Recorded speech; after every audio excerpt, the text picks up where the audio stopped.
فرزند زہرا یہ حالات برے ہیں۔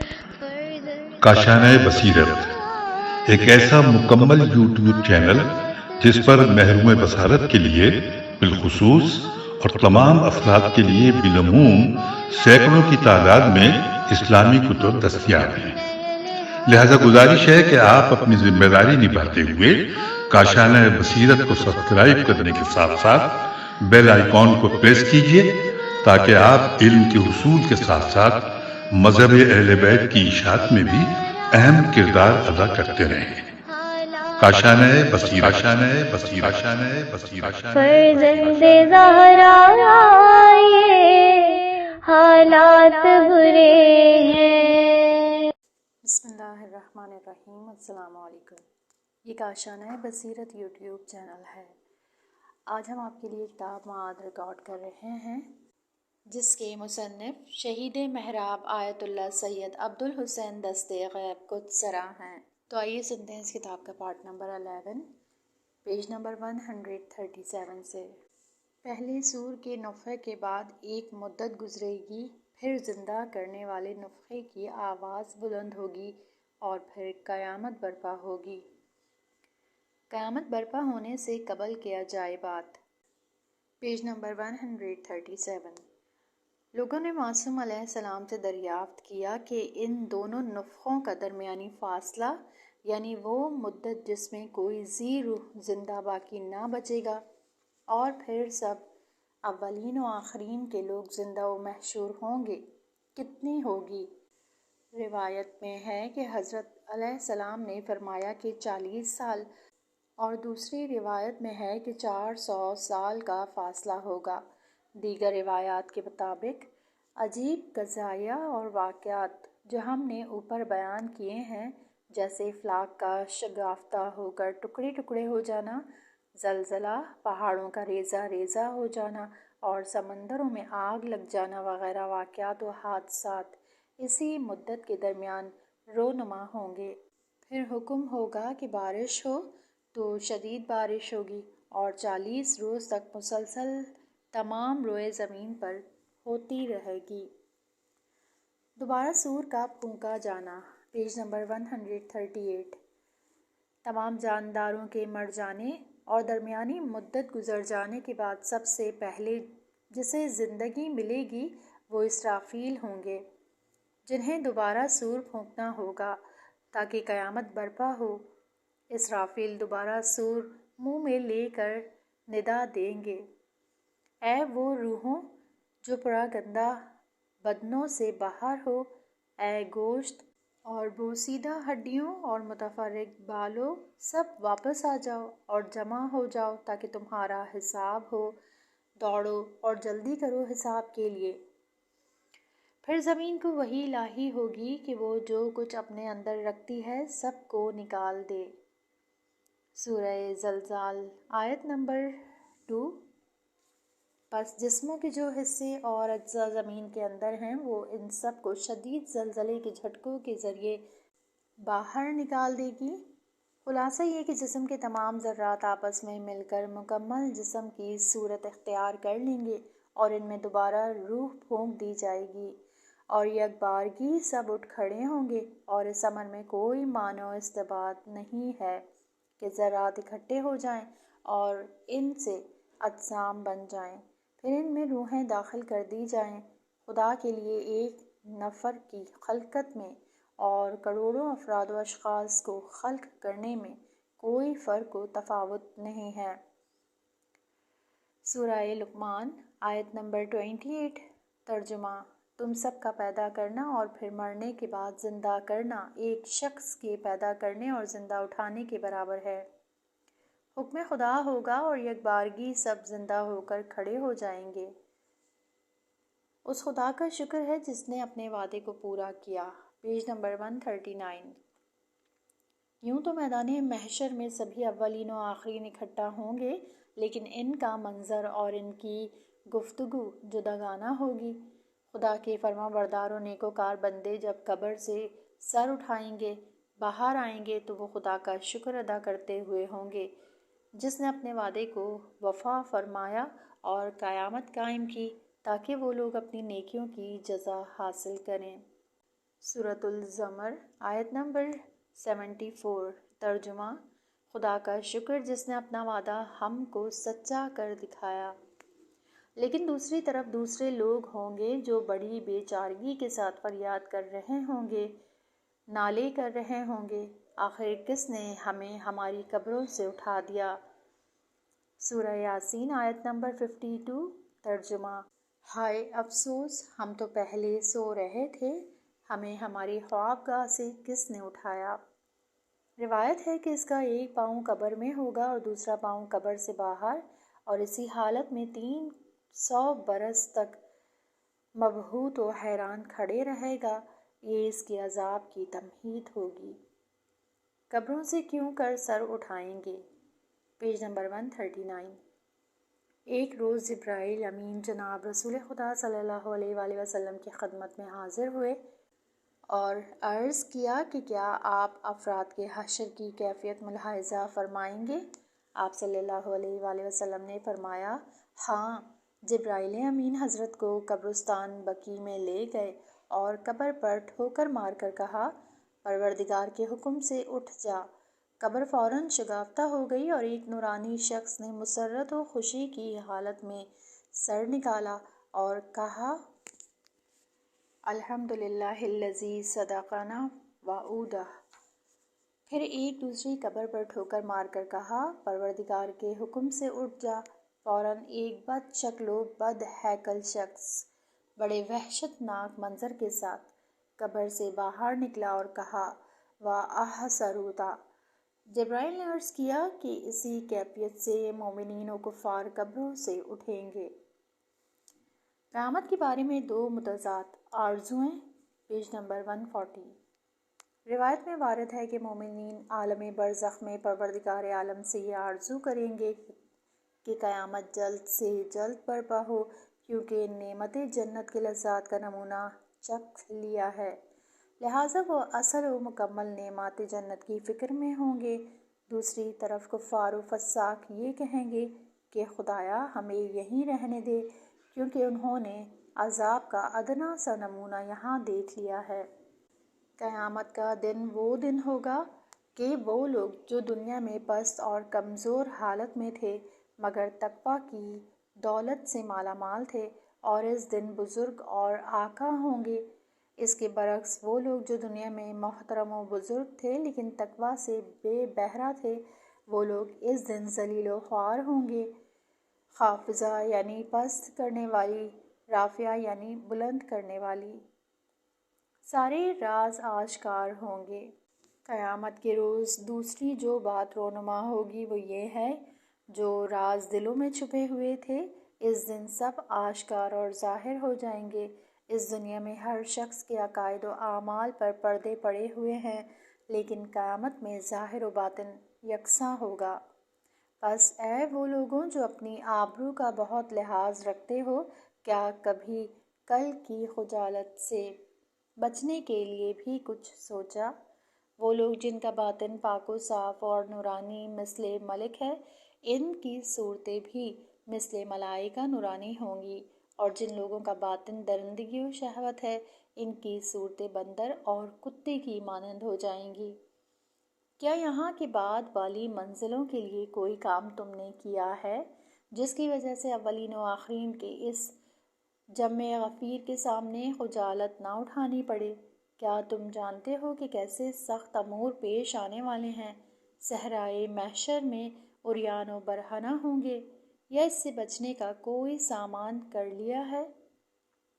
تقویٰ قیامت کے دن لباس ہوگا۔ Page number 141۔ سورہ اعراف آیت نمبر 25۔ ترجمہ: پرہیزگاری کا لباس سب لباسوں سے بہتر ہے۔ قیامت کے روز جس وقت لوگ قبروں سے نکلیں گے تو برہنہ ہوں گے، فقط کچھ لوگوں کا ایک گروہ ہوگا جن کے لیے وعدہ کیا گیا ہے کہ وہ برہنگی کی حالت میں وارد محشر نہیں ہوں گے، اور وہ پرہیزگار لوگ ہیں۔ جو شخص اس دنیا سے متقی و پرہیزگار جائے گا وہ خدائی لباس تقویٰ سے آراستہ ہو کر میدان محشر میں وارد ہوگا۔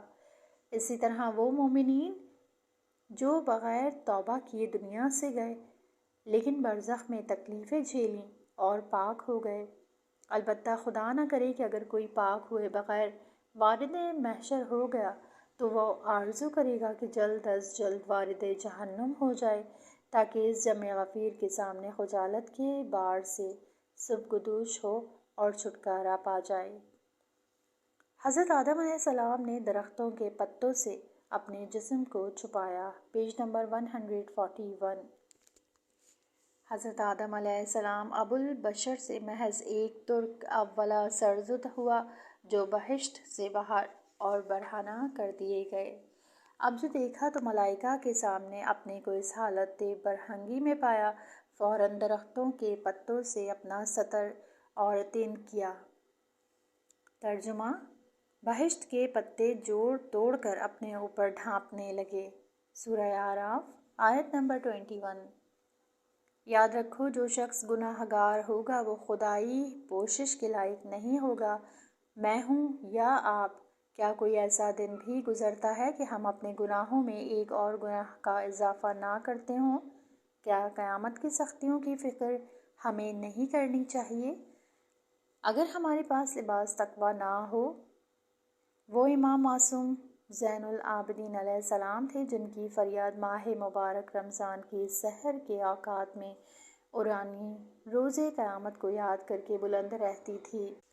میں اپنی قبر سے برہنہ و ذلیل اٹھائے جانے کو یاد کر کے روتا ہوں۔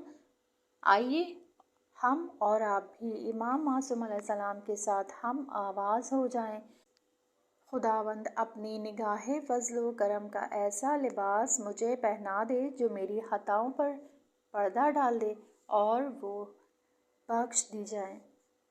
گناہ گار پہچانے جائیں گے، پیج نمبر 142۔ ترجمہ: گناہ گار لوگ تو اپنے چہرے ہی سے پہچان لیے جائیں گے تو پیشانی کے پٹے اور پاؤں پکڑے جہنم میں ڈال دیے جائیں گے۔ سورہ رحمان آیت نمبر 41۔ میدان محشر میں پہلا موقف حیرت ہے جس کا تذکرہ قرآن مجید میں کئی مقامات پر کیا گیا ہے۔ سورہ ابراہیم آیت نمبر 43۔ حیرت کی وجہ سے آنکھیں حرکت نہیں کریں گی جبکہ بندہ اہل معصیت ہوگا اور اس گناہ کی علامت بھی ساتھ ساتھ ہوگی۔ اس طرح کہ تمام اہل محشر متوجہ ہو جائیں گے کہ یہ شخص کس گناہ کا مرتکب ہوا تھا۔ جو شخص دنیا میں شراب پیتا ہے اس حالت میں وارد محشر ہوگا کہ شراب کی بوتل اس کے ہاتھ سے چپکی ہوئی ہوگی۔ اور فتاتون افواجہ کے ضمن میں اگرچہ آپ کو یاد ہوگا کہ ہم معاذ کی روایت بیان کر چکے ہیں اور خداوند عالم نے اپنی عزت و جلال کی قسم کھائی ہے کہ ہر شراب خور کو جتنی اس نے دنیا میں شراب پی تھی اتنی ہی مقدار میں حمیم جہنم اسے پلائے گا۔ میدان محشر میں شراب خور کا منظر، پیج نمبر 143۔ کتاب لآلی الاخبار میں جناب رسالت مآب صلی اللہ علیہ وآلہ وسلم سے مروی ہے کہ حضرت صلی اللہ علیہ وآلہ وسلم نے فرمایا کہ شراب خور میدان قیامت میں اس حالت میں آئے گا کہ اس کا چہرہ سیاہ، آنکھیں نیلی، ہونٹ لٹکے ہوئے اور اس کا لعاب دہن اس کے سینے پر سے ہوتا ہوا اس کے قدموں تک بہہ رہا ہوگا اور اس کی زبان منہ سے باہر نکلی ہوئی ہوگی۔ جو شخص بھی اس کے پاس سے گزرے گا وہ اس شرابی کی گندی بدبو سے سخت اذیت محسوس کرے گا۔ نیز حضرت صلی اللہ علیہ وآلہ وسلم نے فرمایا، اس خدا کی قسم جس نے مجھے معبوس فرمایا ہے، شراب خور پیاسا مرے گا، قبر میں پیاسا رہے گا اور پیاسا ہی محشور ہوگا، 1000 سال تک پیاس سے چلاتا رہے گا، اس کے بعد اس کو حمیم کا پانی پلایا جائے گا۔ سود خوروں اور تنبور والوں کے چہرے، پیج نمبر 143۔ سود خور شخص جب قبر سے اٹھے گا تو اس کا شکم اس قدر بڑا ہو جائے گا کہ زمین پر کھینچے گا، وہ چاہے گا کہ اٹھ کر کھڑا ہو مگر کھڑا نہیں ہو سکے گا، اپنا سر جھکائے ہوئے بیٹھا ہوگا اور تمام اہل محشر اسے پہچان جائیں گے کہ یہ سود خور ہے۔ اگر ستار و تنبورہ بجانے والا ہوگا تو موسیقی کے آلات اس کے ساتھ ہوں گے۔ کتاب انوار النعمانیہ میں جناب رسول خدا صلی اللہ علیہ وآلہ وسلم سے مروی ہے کہ حضرت صلی اللہ علیہ وآلہ وسلم نے فرمایا، صاحب تنبورہ روسیہ محشور ہوگا اور اس کے ہاتھ میں آتشی تنبور ہوگا جو اس کے سر سے ٹکراتا رہے گا۔ عذاب کے 70,000 فرشتے ہیں جو سب کے سب اس کے سر اور چہرے پر ماریں گے، اور گانے والا اندھا، گونگا اور بہرا محشور ہوگا۔ دو رخے اور دو رنگی باتیں کرنے والوں کا حشر، پیج نمبر 144۔ نیز روایت ہے کہ وہ لوگ جو دو زبان رکھتے ہیں، یعنی لوگوں کے سامنے جو باتیں کرتے ہیں غائبانہ اور پشے پشت اس کے خلاف باتیں کہتے ہیں، قیامت میں ان کی دو آتشیں زبانیں ہوں گی، اور جو لوگ اپنی زبان سے مردم آزاری کرتے تھے ان کی زبانیں ان کی گدیوں سے باہر نکلی ہوں گی۔ متکبرین اور زنا کار افراد میدان قیامت میں، پیج نمبر 144۔ میدان محشر میں ایک گروہ ایسا بھی ہوگا جو کمزور چونٹیوں کی طرح حقیر و ذلیل اور ناتواں اور کمزور ہوگا۔ یہ وہ متکبرین ہوں گے جو دنیا میں لوگوں پر اپنی بزرگی جتاتے تھے۔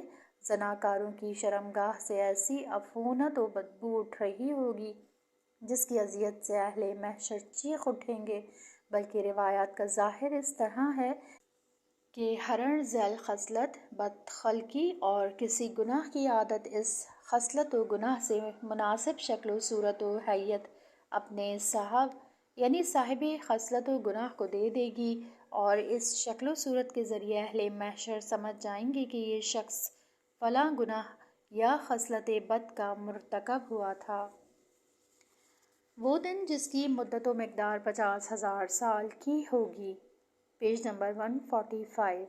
بحار الانوار جلد 100 میں معصوم علیہ السلام سے یہ روایت منقول ہے جس میں حضرت فرماتے ہیں، ہر ایک کے لیے 1000 سال ہوں گے، یعنی ہر موقف پر 1000 سال توقف و قیام کرنا پڑے گا، ان برسوں کے حساب سے جسے تم شمار کرتے ہو، مما تحدون، سال شمسی ہو یا قمری۔ قیامت کے ساتھ دن کا لفظ کیوں استعمال کیا جاتا ہے، پیج نمبر 145۔ سوال پیدا ہوتا ہے کہ عالم قیامت میں جب دن اور رات کا وجود ہی نہ ہوگا، کیونکہ نہ آفتاب ہوگا اور نہ ماہتاب، تو پھر قیامت کے دن کا کیا مطلب ہے؟ قیامت کا دن کیوں کہا جاتا ہے؟ اس کا جواب یہ ہے کہ چونکہ روز یا دن زمانے کے اس حصے کو کہا جاتا ہے جس میں نہ آفتاب کے ذریعے دنیا اس طرح روشن ہو جاتی ہے کہ انسانی آنکھیں ان چیزوں کو اچھی طرح دیکھتی ہیں جنہیں رات کے اندھیرے کی وجہ سے نہیں دیکھ سکتیں۔ اسی طرح دنیا میں جو چیزیں لوگوں سے پوشیدہ تھیں، جیسے اشخاص کا باطن، ان کے عقائد کی درستی و نادرستی، اعمال کی خوبی و بدی اور ان کے نتائج، یہ سب دنیا میں ایک دوسرے سے پنہاں و پوشیدہ تھے، لیکن قیامت میں سب ان چیزوں اور ان کے نتائج سے واقفیت حاصل کر لیں گے۔ قیامت وہ دن ہے جس میں انسان کے تمام اسرار و رموز واضح اور آشکار ہو جائیں گے۔ سورہ زمر آیت نمبر 47، یعنی ان کے واسطے وہ تمام چیزیں بحکم خدا ظاہر ہو جائیں گی جن کا وہ گمان بھی نہیں رکھتے تھے۔ قیامت میں حقیقت کا آفتاب چمکے گا، پیج نمبر 146۔ یہ دنیا رات ہے، تاریکی ہے، کوئی ایک دوسرے کے بارے میں خبر نہیں رکھتا، بلکہ خود اپنے باطن سے بھی انسان بے خبر ہے اور لوگوں کے اعمال و افعال پر پردہ پڑا ہوا ہے۔ لیکن قیامت وہ دن ہے جو واقعاً دن ہے، اور وہ دن جس کے ساتھ رات نہیں ہے، وہ دن جو 50,000 سال کا ہوگا۔ قیامت میں حقیقت کا آفتاب جب چمکے گا تب ہماری سمجھ میں آئے گا کہ ہم کیا ہیں اور دوسرے لوگ کیا ہیں۔ قیامت میں خوف کا موقف۔ ہم نے اوپر بیان کیا کہ قیامت میں کئی موقف ہوں گے، جن میں سے موقف حیرت ہم بیان کر چکے ہیں۔ دوسرا موقف خوف ہے جس کی وجہ سے سکوت و خاموشی ہے، جس کا ذکر آیت شریفہ میں ہے۔ سورہ طٰہٰ آیت نمبر 108۔ سوائے بھنبھناہٹ کے کوئی دوسری آواز سنائی نہیں دے گی۔ سورہ مومن آیت نمبر 18۔ لوگ چاہیں گے کہ آواز بلند کریں لیکن خوف و دہشت کی وجہ سے آواز گلے میں گھٹ کر رہ جائیں گی۔ تیسرا موقف گفتگو اور باہمی سوال و جواب ہے۔ سورہ صافات آیت نمبر 27۔ سب ایک دوسرے سے ان کے گناہوں اور نیکیوں کے بارے میں سوال کریں گے۔ ٹڈیوں کی طرح ایک دوسرے سے گریز کریں گے۔ Page number 147۔ ایک موقف فرار و گریز ہوگا جس میں سب ایک دوسرے سے فرار کریں گے، باپ بیٹے سے، بیٹا باپ سے، بیوی شوہر ایک دوسرے سے، بھائی بھائی سے گریز کرے گا اور منہ چھپانے کی کوشش کرے گا، جس کی تشبیہ قرآن مجید میں فراش المبثوث یعنی بکھرے ہوئے پروانوں سے دی گئی ہے۔ سورۃ القاریہ آیت نمبر 3۔ سورہ قمر میں خدا فرماتا ہے کفار کی آنکھوں سے خوف جھانک رہا ہوگا۔ وہ جس وقت قبروں سے نکلیں گے تو ٹڈیوں کی طرح صحرائے محشر میں منتشر ہو جائیں گے۔ آیت نمبر 7۔ آپ نے دیکھا ہوگا کہ ٹڈیوں کی فوج جب آتی ہے تو کس طرح ان میں سے ہر ایک الگ الگ سمت کو مہوئے پرواز رہتی ہیں، کوئی اوپر کوئی نیچے کی طرف، کوئی دہانے تو کوئی بائیں طرف، بے نظمی کے ساتھ متفرق رہتی ہیں۔ زنوں شوہر، باپ بیٹا وغیرہ بھی قیامت کے دن اسی طرح ایک دوسرے سے گریز کرتے ہوئے ادھر ادھر منتشر رہیں گے، لیکن ان کا یہ فرار و گریز بالکل بے سود ہوگا۔ ان کا فرار بے سود ہوگا۔ Page number 147۔ جیسا کہ سورہ رحمان کی تفسیر میں ہے کہ اس دن حکم الہی ہوگا کہ آسمان اول کے ملائکہ زمین پر جائیں اور بالکلیہ نوع بشر کو اپنے حصار میں لے لیں۔ آسمان دوم کے ملائکہ آسمان اول کے ملائکہ کے گرد کھڑے ہو جائیں، اسی طرح ساتویں آسمان کے ملائکہ کی صفیں قائم ہو جائیں گی۔ یہ الہی فوجیں ہیں جو صحرائے محشر کو اپنے گھیرے میں لیے ہوں گی۔ سورہ رحمان آیت نمبر 33۔ اے گروہ جن و انس، اگر تم بھاگ سکتے ہو تو بھاگو، لیکن فرار محال ہے۔ اس روز انسان کہے گا کہاں بھاگوں، بھاگنے کی جگہ کہاں ہے؟ کوئی جائے فرار نہیں ہے مگر پروردگار کی طرف، یہ بھی اس شخص کے لیے جو خدا سے سروکار رکھتا ہو، ورنہ دوسروں کے لیے تو کوئی مفر ہے ہی نہیں۔ قیامت میں ایک ایک نیکی کی گدائی۔ Page number 148۔ ایک دوسرا موقف سوال و گدائی ہوگا۔ ہر شخص اپنے شناسہ اور جان پہچان والوں سے التجا کرے گا کہ اپنی ایک نیکی اس کو دے دے، لیکن کوئی بھی اس کو نہیں دے گا کیونکہ وہ خود بھی محتاج ہے۔ باپ اپنی اولاد سے کہے گا کہ میں نے دنیا میں تمہارے لیے کتنی زحمتیں برداشت کیں، تمہاری تربیت میں کتنے رنج اٹھائے تھے، اس وقت تم اپنی ایک نیکی مجھے دے دو۔ فرزند کہے گا اس وقت میں خود ہی آپ سے زیادہ محتاج ہوں۔ اسی طرح ایک بھائی دوسرے بھائی سے کہے گا۔ غرض یہ کہ کوئی شخص کسی دوسرے کی فریاد رسی نہیں کرے گا، سب کے سب پریشانی میں گرفتار اور نفسا نفسی کے عالم میں پڑے ہوں گے۔ اعمال ناموں کا اڑنا۔ Page number 148۔ سورہ حاقہ آیت نمبر 19 اور 22۔ ترجمہ: تو جس کو اس کا نامہ اعمال داہنے ہاتھ میں دیا جائے گا تو وہ لوگوں سے کہے گا لیجئے میرا نامہ اعمال پڑھیے، تو میں جانتا تھا کہ مجھے میرا حساب کتاب ضرور ملے گا۔ پھر وہ دل پسند عیش میں ہوگا، بڑے عالی شان باغ میں۔ ان جملہ امور میں سے جن میں ہم معتقد ہیں ہمارے اعمال کا لکھا جانا ہے، جس کا ذکر قرآن مجید میں متعدد مقامات پر صریحاً موجود ہے کہ کراماً کاتبین اعمال کو لکھتے ہیں۔ سورہ انفطار آیات نمبر 11-12۔ ترجمہ: لکھنے والے کراماً کاتبین جو کچھ تم کرتے ہو وہ سب جانتے ہیں۔ ایک مقام پر ان دونوں فرشتوں کو رقیب عتید سے تعبیر کیا گیا ہے، جو ہدیہ ہے کہ چھوٹی سی چھوٹی بات کو بھی لکھ لیتے ہیں۔ سورۃ القاف آیت نمبر 18 ترجمہ: کوئی بات اس کی زبان پر نہیں آتی مگر ایک نگہبان اس کے پاس تیار رہتا ہے۔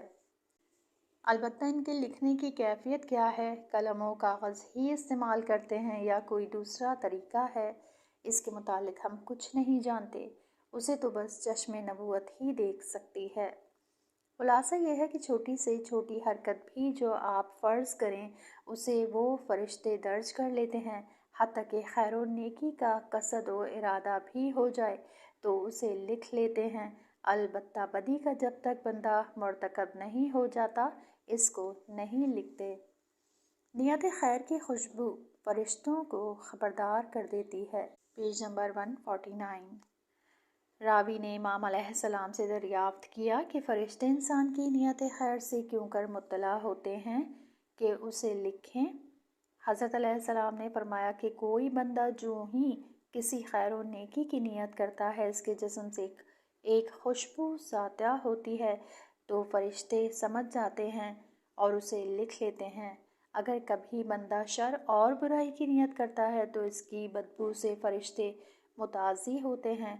اگر کوئی شخص ایک نیکی کی نیت کرتا ہے تو اس کے نامہ اعمال میں ایک نیکی لکھی جاتی ہے، اور اگر اسے بجا لایا تو اس کے نامہ اعمال میں 10 نیکیاں لکھی جاتی ہیں۔ سورہ انعام آیت نمبر 160۔ ترجمہ: اس کی رحمت تو دیکھو، جو شخص نیکی کرے گا تو اس کو اس کا 10 گنا ثواب عطا ہوگا، اور جو شخص بدی کرے گا تو اس کی سزا اس کو تو بس اتنی ہی دی جائے گی اور ان کے ساتھ ناروا سلوک نہ ہوگا۔ لیکن اگر گناہ کا مرتکب ہوتا ہے تو اس کے نامہ اعمال میں صرف ایک بدی لکھی جاتی ہے، اور اگر صرف بدی کی نیت کی تھی تو کچھ بھی نہیں لکھتے۔ گناہ و بدی لکھنے میں مہلت۔ Page number 150۔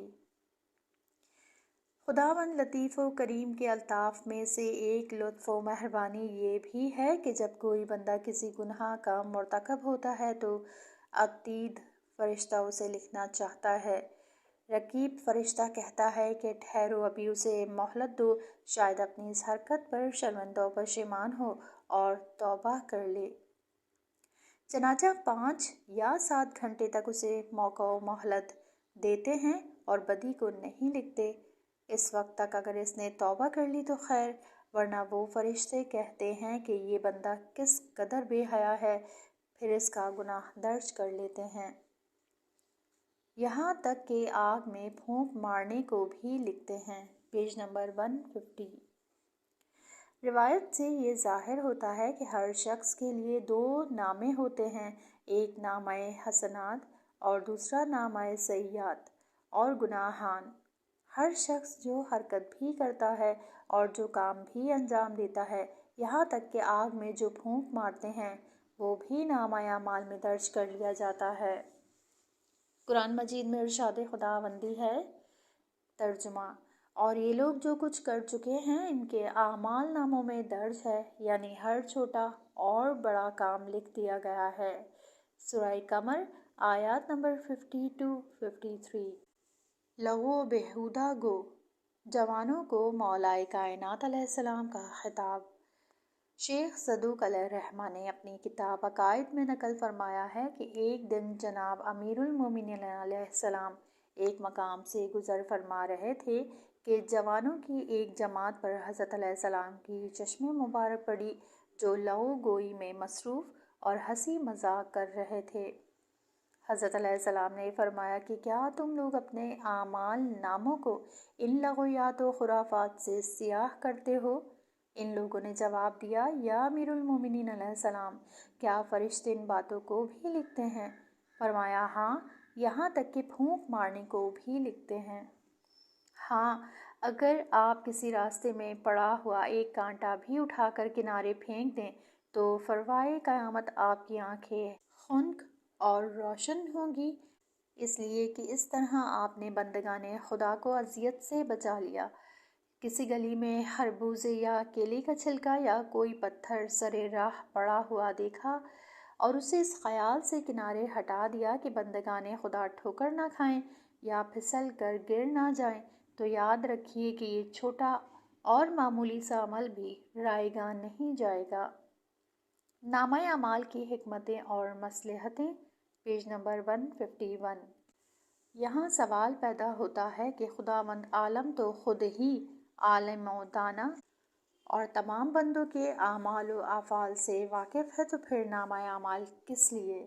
سورۃ المطففین آیت نمبر 18 اور سورہ مطففین آیت نمبر 7۔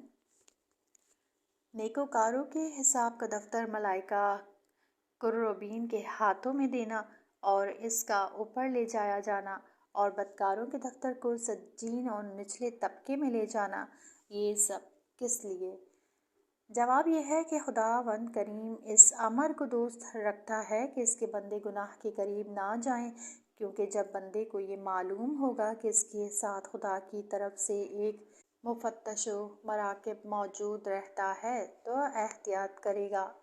اے بندہ گناہ گار ہوشیار، خداوند عالم نے تیرے اعضاء و جوارح کے علاوہ 2 مفتش اور پہرے دار تجھ پر معین کیے ہیں، اس لیے تاکہ انسان کچھ تو حیا کرے۔ دوسری طرف نامہ اعمال کے ذریعے نیکیوں کے لیے بھی اہمیت اور مومنین کے کار خیر اور اعمال صالحہ کا نتیجہ مرتب ہونے کا شوق بھی پیدا ہو، تاکہ اس کی قدر و قیمت میں مزید اضافہ ہو۔